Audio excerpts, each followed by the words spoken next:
जय श्री राधे कृष्णा। जय श्री हरि विष्णु। गुरुवार व्रत कथा सुनने मात्र से गुरु बृहस्पति प्रसन्न होते हैं और जीवन में सुख समृद्धि तथा परिवार में शांति का वातावरण बना रहता है।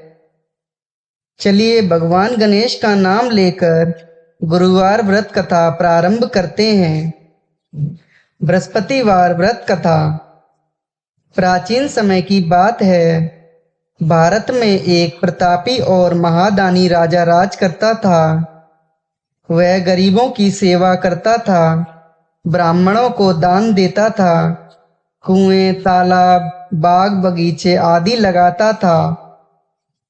परंतु यह सब दान पुण्य और धार्मिक कार्य उसकी रानी को पसंद नहीं आता था और वह राजा को ऐसा करने से मना किया करती थी। एक दिन राजा शिकार खेलने के लिए वन को गए हुए थे। रानी अपने महल में अकेली बैठी हुई थी। उस समय बृहस्पति देव साधु के वेश में रानी के पास आए और भिक्षा मांगने लगे। रानी ने भिक्षा देने से मना किया और कहा, साधु महाराज, मैं इस दान पुण्य से परेशान हो गई हूँ। मेरे पति सारा दिन धन का दान पुण्य करते हैं, इससे मेरा मन बहुत दुखी होता है। मेरी यह इच्छा है कि हमारा धन नष्ट हो जाए और मैं पूरे आराम से रह सकूं। इस पर साधु रूप में आए हुए गुरु बृहस्पति ने रानी को बहुत समझाया और कहा, हे रानी, तुम इस धन का दान करो, पुण्य कर्मों में लगाओ, तालाब, बाग बगीचे आदि का निर्माण कराओ। इससे तुम्हारा और तुम्हारे कुल के वंशज का नाम बढ़ेगा। परंतु रानी ने ऐसा करने से साफ मना किया और कहा कि मैं ऐसा नहीं करना चाहती हूँ। आप कुछ ऐसा उपाय बताइए जिससे यह धन नष्ट हो जाए और मैं पूरे चैन से रह सकूं। ऐसा सुनने के बाद साधु ने उत्तर दिया, यदि तुम्हारी ऐसी इच्छा है तो मैं जैसा कहता हूँ वैसा ही करना। ऐसा करने से तुम्हारा घर धन धान्य से हीन हो जाएगा। साधु ने बताया कि गुरुवार को अपने घर को गोबर से लीपना, अपना सिर धोना, कपड़े धोना, पति से कहना कि बाल बनवाए, भोजन में मांस मदिरा का सेवन करना। इससे तुम्हारा यह धन सब नष्ट हो जाएगा और तुम चैन की सांस ले सकोगी। साधु के कहे अनुसार रानी ने वैसा ही किया। इसे करते हुए मात्र 3 गुरुवार ही बीते थे कि रानी का सब धन नष्ट हो गया और वह भोजन के लिए तरसने लगी। तब एक दिन राजा ने रानी से बोला कि हे रानी, तुम यहाँ रहो, मैं दूसरे देश को जाता हूँ, क्योंकि देश चोरी परदेश भिक्षा ऐसा कर राजा परदेश को चला गया। वहाँ जंगल से लकड़ियाँ काट कर लाता और शहर में बेचता। इस तरह अपना जीवन व्यतीत करने लगा। इधर राजा के परदेश जाते ही रानी और उसकी दासी बहुत दुखी रहने लगी। एक बार जब रानी अपनी दासी को 7 दिन तक बिना भोजन के रहना पड़ा, तो रानी ने दासी से कहा कि यहाँ पास में ही मेरी बहन रहती है, वह बहुत धनवान है, संपन्न है। तू उसके पास जा और कुछ भोजन के लिए मांगना, जिससे कि कुछ दिन हमारे गुजर बसर हो जाएंगे। इतना सुनकर दासी रानी के बहन के पास चली गई। उस दिन गुरुवार का दिन था। रानी की बहन उस समय गुरुवार का व्रत धारण कर गुरुवार की कथा सुन रही थी।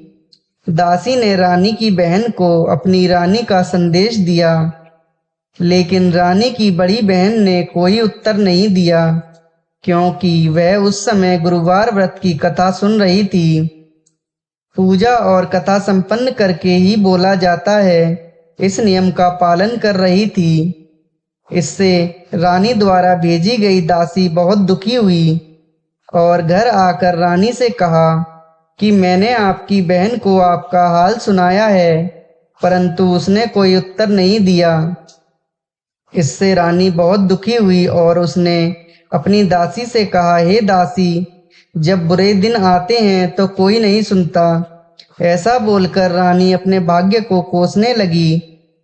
इधर जब रानी की बहन कथा समाप्त कर पूजा समाप्त कर उठी तो वह बहुत दुखी हुई कि मेरी बहन की दासी आई थी, परंतु उसने मैंने कुछ बोला नहीं, कुछ कहा नहीं। इससे वह बहुत दुखी हुई होगी। कथा सुनकर पूजन समाप्त कर रानी अपनी बहन के घर आई और कहने लगी, हे बहन, मैं बृहस्पतिवार का व्रत कर रही थी। तुम्हारी दासी मेरे घर गई थी, परंतु जब तक कथा होती है तब तक कुछ बोला नहीं जाता और उठा नहीं जाता, इसलिए मैं कथा समाप्त होने का इंतजार कर रही थी। और जैसे ही कथा समाप्त की मैं तुरंत तुम्हारे घर आई। कहो बहन, तुम्हें क्या परेशानी है? इस पर रानी की बहन फूट फूट कर रोने लगी और कहने लगी, बहन, इस समय हमारी स्थिति बहुत खराब हो गई है। खाने खाने के लिए हम मोहताज हो गए हैं। घर में अनाज नहीं था, इसलिए मैंने दासी को तुम्हारे पास भेजा था कि तुम कुछ खाने को अनाज दे दो, जिससे हमारे कुछ दिन खाने की व्यवस्था हो जाए। ऐसा सुनकर रानी की बहन ने पूरे विश्वास के साथ कहा, हे बहन, तुम अपने घर में जाकर देखो, तुम्हारे घर में भी अनाज मिलेगा। ऐसा सुनकर रानी की दासी ने घर में जाकर देखा तो अनाज से भरा हुआ एक घड़ा मिला। इस पर रानी और दासी बहुत खुश हुईं। यह चमत्कार देखकर दासी रानी से कहने लगी, हे रानी, हमको भोजन नहीं मिलता तो हम रोज व्रत ही करते हैं, इसलिए क्यों नहीं यह व्रत की विधि और कथा पूछ लिया जाए ताकि हम व्रत कर सकें। तब रानी की बहन ने अपनी बहन से गुरुवार व्रत के बारे में सारी जानकारी ली। रानी की बहन ने बताया, बृहस्पतिवार के व्रत में चने की दाल मुनक्का से विष्णु भगवान का केले की जड़ में पूजन करें, दीपक जलाएं, कथा सुने, पीला पूजन करें, पीला वस्त्र पहने। इससे गुरु बृहस्पति प्रसन्न होते हैं और पुत्र की प्राप्ति होती है। व्रत और पूजन विधि बताकर रानी की बहन अपने घर को लौट आई। अगले हफ्ते जब गुरुवार का दिन आया तो रानी और दासी दोनों ने व्रत रखा और गुड़शाले में जाकर चना और गुड़ बीन कर ले आए। फिर उसको केले की जड़ में भगवान विष्णु की पूजा किया। पीला भोजन कहाँ से आए, इस बात को सोचकर रानी और दासी दोनों बहुत दुखी हुई। उनके व्रत रखने के कारण गुरु बृहस्पति उनके ऊपर प्रसन्न थे, इसलिए वह एक साधारण व्यक्ति का रूप धारण करके 2 थालों में व्रत का साधारण भोजन लेकर उनके सामने उपस्थित हुए। दासी को भोजन देकर बोले कि यह तुम्हें और तुम्हारी रानी के लिए भोजन है, यह भोजन तुम आराम के साथ करना। रानी ने फिर अगले हफ्ते गुरुवार का व्रत धारण किया। इससे उनकी खोई हुई राज्य संपत्ति सब वापस आ गई। रानी ने इस व्रत को लगातार करना प्रारंभ कर दिया और वह आलस्य को त्याग कर कुछ समय बीता। रानी फिर पहले की तरह से रहने लगी। तब दासी बोली, देखो रानी, तुम पहले भी इस तरह आलस्य कर देती थी, तुम्हें धन रखने में कष्ट होता था, इस कारण सभी धन नष्ट हो गया। अब जब भगवान की कृपा से धन मिला है तो तुम्हें फिर आलस्य क्यों होता है? आलस्य त्यागो और गुरु बृहस्पति की शरण में बनी रहो। रानी को समझाते हुए दासी ने कहा कि बहुत मुसीबत और समस्याओं के बाद हमने यह धन पाया है, इसलिए हमें दान पुण्य करना चाहिए, भूखे को भोजन कराना चाहिए, हमको शुभ कार्यों में खर्च करना चाहिए, जिससे तुम्हारे कुल का यश बढ़ेगा, स्वर्ग की प्राप्ति होगी, पितृ प्रसन्न होंगे और तुम्हारा नाम बढ़ेगा। दासी की बात सुनकर रानी अपना सारा धन शुभ कार्य में खर्च करने लगी और पूरे नगर में इस बात की यश कीर्ति और चर्चा फैलने लगी। एक दिन राजा दुखी होकर जंगल में पेड़ के नीचे आसन जमाकर बैठा हुआ था। अपनी दशा को याद करते हुए बहुत दुखी होने लगा। गुरुवार का दिन था। एकाएक उसने देखा कि उसी समय साधु प्रकट हुए। साधु के वेश में वह गुरु बृहस्पति थे। लकड़हारे के सामने आकर बोले, लकड़हारे, सुनसान जंगल में तुम किस व्यर्थ की चिंता में बैठे हुए हो? लकड़हारे ने हाथ जोड़कर गुरुदेव को प्रणाम किया और अपनी सारी पुरानी बातों को वह गुरु बृहस्पति देव के सामने कहने लगा। महात्मा जी ने कहा, हे राजा, तुम्हारी रानी ने गुरु बृहस्पति देव का अनादर किया था, जिस कारण तुम्हें यह कष्ट भोगना पड़ा। अब तुम चिंता ना करो और मेरे कहे हुए मार्ग पर चलो। तुम्हें तुम्हारे सब कष्ट दूर हो जाएंगे और पहले से भी अधिक धन संपत्ति भगवान की कृपा से तुम्हें प्राप्त होगी। तुम बृहस्पतिवार के दिन कथा किया करो। 2 पैसे के चने मुनक्का लाकर उसका प्रसाद बनाओ। शुद्ध जल के लोटे में शक्कर और हल्दी मिलाकर केले के पेड़ का पूजा किया करो। तत्पश्चात इस कथा का श्रवण किया करो। साधु के ऐसे वचन सुनकर लकड़हारा बोला, हे प्रभु, मुझे लकड़ी बेचकर इतना पैसा नहीं मिलता जिसे भोजन के उपरांत मैं कुछ बचा सकूं। मैंने रात्रि के स्वप्न में अपनी रानी को व्याकुल देखा। मेरे पास कुछ भी नहीं है जिसे मैं उसकी खोज खबर ले सकूं। गुरु बृहस्पति ने कहा कि किसी बात की चिंता मत करो। तुम रोजाना की तरह लकड़ियां ले कर जाओ। तुमको रोज से दुगना धन मिलेगा, जिससे तुम भली भांति पूजन और व्रत कर सकोगे। इतना कहकर साधु वहां से अंतर्ध्यान हो गए। धीरे धीरे समय बीतने लगा और वही बृहस्पतिवार का दिन आया। लकड़हारे जंगल से लकड़ी काटकर शहर में बेचने गया। उस दिन उस राजा को रोज से दुगना धन मिला और उस धन से गुरु बृहस्पति देव की पूजा की। संपूर्ण सामग्रियां खरीद कर लाया और व्रत और पूजा किया। परंतु दूसरे सप्ताह राजा व्रत करना भूल गया। इस कारण बृहस्पति देव नाराज हो गए। उस दिन उस नगर के राजा ने विशाल यज्ञ का आयोजन किया था और पूरे शहर में यह घोषणा करवा दी कि कोई भी मनुष्य अपने घर का चूल्हा न जलाए। सभी राजा के यहाँ निमंत्रण में भोजन करने को पहुंचे। राजा की आज्ञा मानकर नगर के सभी लोग राजा के यहाँ निमंत्रण में शामिल हुए। लकड़हारा कुछ देर में पहुंचा। देर से पहुंचने के कारण राजा उसे स्वयं अपने महल में ले गए और भोजन करा रहे थे। तब तक रानी की दृष्टि खूंटी पर पड़े हुए उनके 9 लखा हार की तरफ गई। वह हार रानी को नहीं दिखा, इसलिए वह व्याकुल होकर राजा से इस बारे में चर्चा करने लगी और राजा और रानी ने लकड़हारे को उस हार का चोर साबित कर दिया और उसे कारागार में डलवा दिया। लकड़हारा कारागार में पड़ गया तो बहुत दुखी होकर विचार करने लगा कि न जाने कौन से जन्म के कर्म के कारण दुख प्राप्त हुआ, और उस साधु को याद करने लगा जो उसे जंगल में मिला था। गुरु बृहस्पति अपने भक्तों की करुण पुकार पर तुरंत वहां प्रकट हुए और उसकी दशा को देखकर कहने लगे, हे मूर्ख, तूने बृहस्पति देव की कथा और पूजा नहीं की, इस कारण तुम्हें यह दुख प्राप्त हुआ। अगले गुरुवार को कारागार के दरवाजे पर पड़े हुए 4 पैसे मिलेंगे, उनसे तुम पूजा करना, तुम्हारा यह दुख दूर हो जाएगा।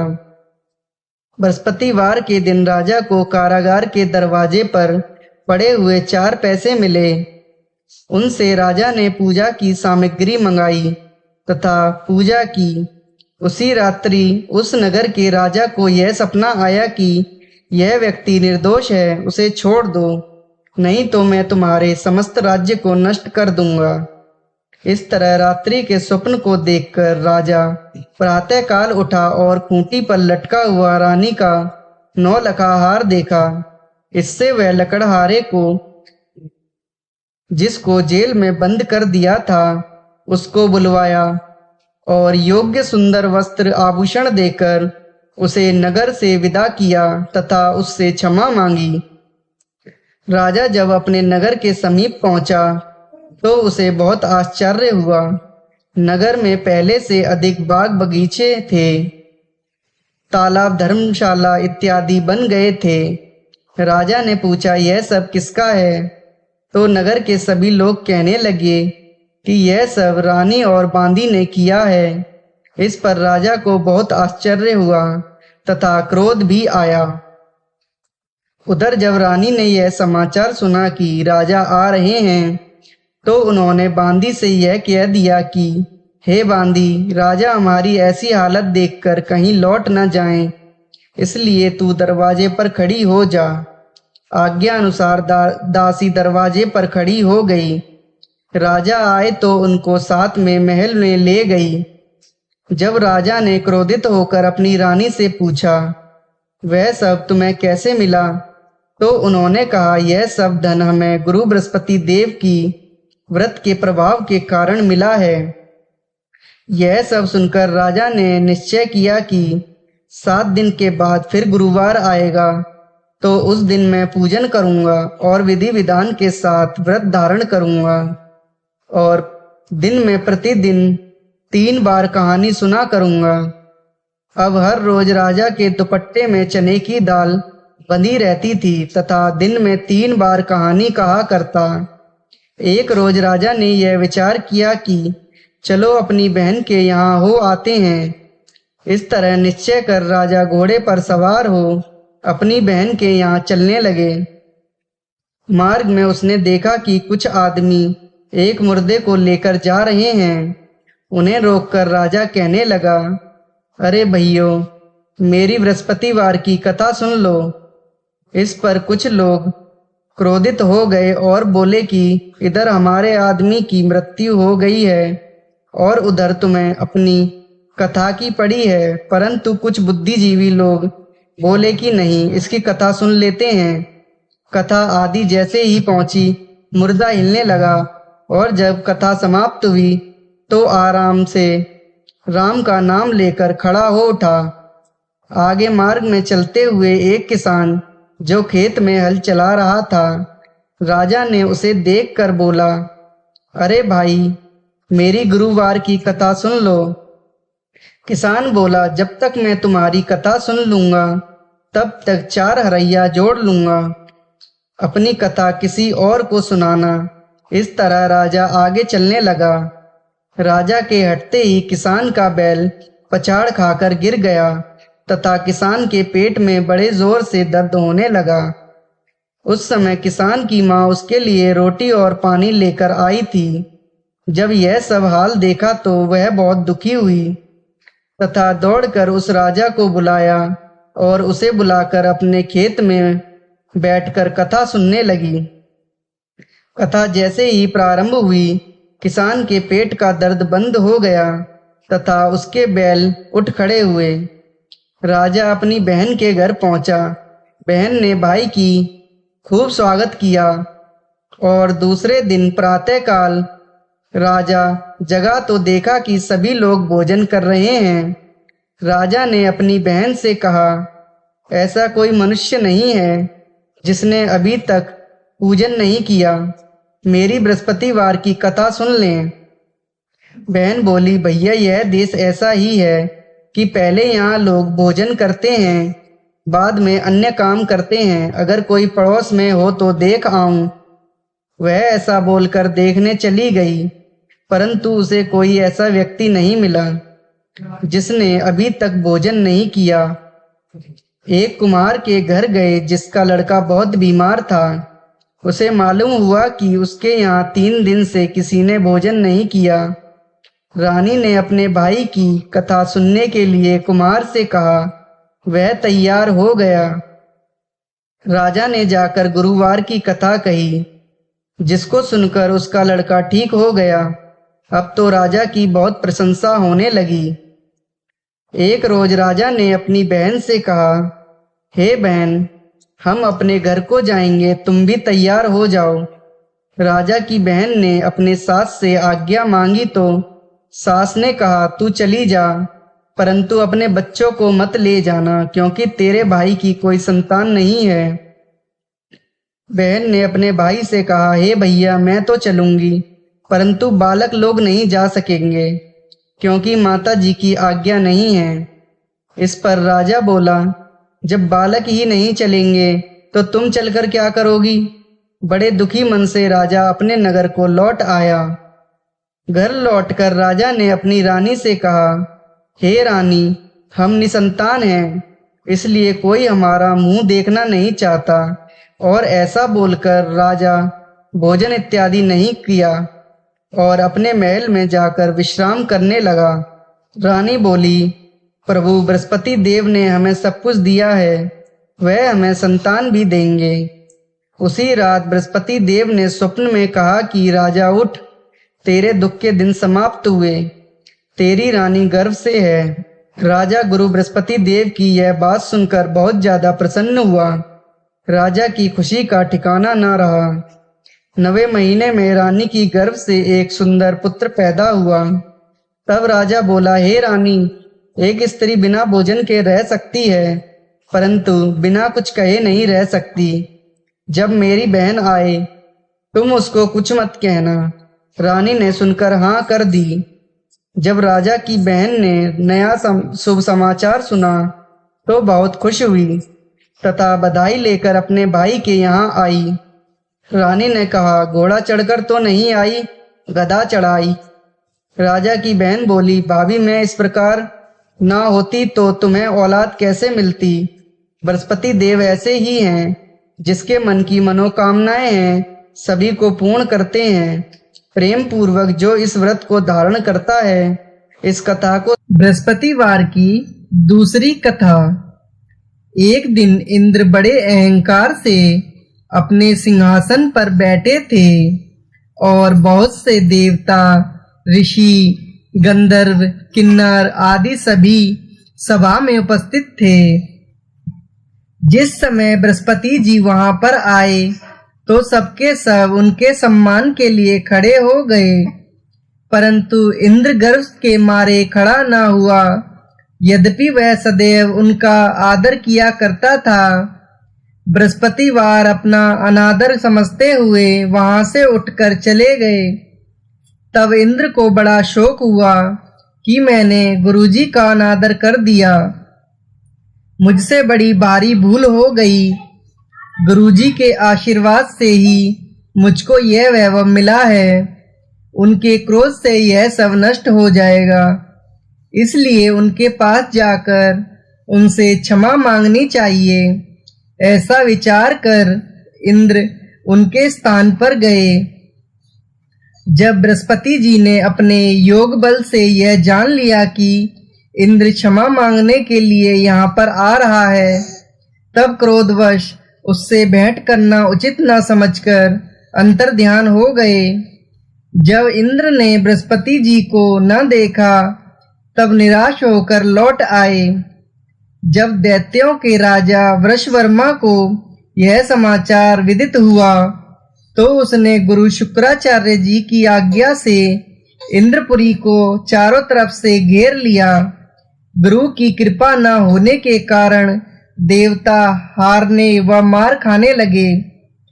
तब उन्होंने ब्रह्मा जी को विनय पूर्वक सब वृतांत सुनाया और कहा कि महाराज, दैत्यों से किसी प्रकार बचाइए। तब ब्रह्मा जी कहने लगे कि तुमने बड़ा अपराध किया है, जो गुरुदेव को क्रोधित कर दिया। अब तुम्हारा कल्याण इसी में हो सकता है कि त्वष्टा ब्राह्मण का पुत्र विश्वरूप बड़ा तपस्वी और ज्ञानी है, उसे अपना पुरोहित बनाओ तो तुम्हारा कल्याण हो सकता है। यह वचन सुनते ही इंद्र त्वष्टा के पास गए और बड़े विनीत भाव से त्वष्टा से कहने लगे कि आप हमारे पुरोहित बनिए, जिससे हमारा कल्याण हो। तब त्वष्टा ने उत्तर दिया कि पुरोहित बनने से तपोबल घट जाता है, परंतु तुम बहुत विनती कर रहे हो, इसलिए मेरा पुत्र विश्वरूप पुरोहित बनकर तुम्हारी रक्षा करेगा। विश्वरूप ने पिता की आज्ञा से पुरोहित बनकर ऐसा यत्न किया कि हरि इच्छा से इंद्र वृषवर्मा को युद्ध में जीतकर अपने इंद्रासन पर स्थित हुआ। विश्वरूप के 3 मुख थे। एक मुख से वह सोमपल्ली लता का रस निकाल पीते थे, दूसरे मुख से वह मदिरा पीते और तीसरे मुख से अन्न आदि भोजन करते थे। इंद्र ने कुछ दिनों के उपरांत कहा कि मैं आपकी कृपा से यज्ञ करना चाहता हूँ। जब विश्व की आज्ञा अनुसार यज्ञ प्रारंभ हो गया, तब एक दैत्य ने विश्वरूप से कहा कि तुम्हारी माता दैत्य की कन्या है, इस कारण हमारे कल्याण के निमित्त एक आहुति दैत्यों के नाम पर भी दे दिया करो। और अति उत्तम बात है। विश्वरूप उस दैत्य का कहा मानकर आहुति देते समय दैत्य को नाम धीरे से लेने लगा। इसी कारण यज्ञ करने से देवताओं का तेज नहीं बढ़ा। इंद्र ने यह वृतांत जानते ही क्रोधित होकर विश्वरूप के 3 सिर काट डाले। मद्यपान करने वाले से भंवरा, सोमपल्ली पीने वाले से कबूतर और अन्न खाने वाले मुख से तीतर बन गया। विश्वरूप के मरते ही इंद्र का स्वरूप ब्रह्महत्या के प्रभाव से बदल गया। देवताओं के 1 वर्ष के पश्चाताप करने पर भी ब्रह्महत्या का वह पाप न छूटा, तो सब देवताओं के प्रार्थना करने पर ब्रह्मा जी बृहस्पति जी सहित वहां आए। उस ब्रह्महत्या के 4 भाग किए, उसमें से 1 भाग पृथ्वी को दिया। इस कारण कहीं कहीं धरती ऊंची नीची और बीज बोने के लायक भी नहीं होती। साथ ही ब्रह्मा जी ने यह वरदान दिया, जहां पृथ्वी में गड्ढा होगा, कुछ समय पाकर स्वयं भर जाएगा। दूसरा वृक्षों को दिया, जिससे उनमें से गोंद बनकर बहता है। इस कारण गूगल के अतिरिक्त सब गोंद अशुद्ध समझे जाते हैं। वृक्षों को यह वरदान दिया कि ऊपर से सूख जाने पर जड़ फिर फूट जाती है। तीसरा भाग स्त्रियों को दिया, इसी कारण स्त्रियां हर महीने रजस्वला होकर पहले दिन चांडालिनी, दूसरे दिन ब्रह्मघातिनी, तीसरे दिन धोबिन के समान रहकर चौथे दिन शुद्ध होती हैं। और संतान प्राप्ति का उनको वरदान दिया। चौथा भाग जल को दिया, जिससे फैन और सिवाल आदि जल के ऊपर आ जाते हैं।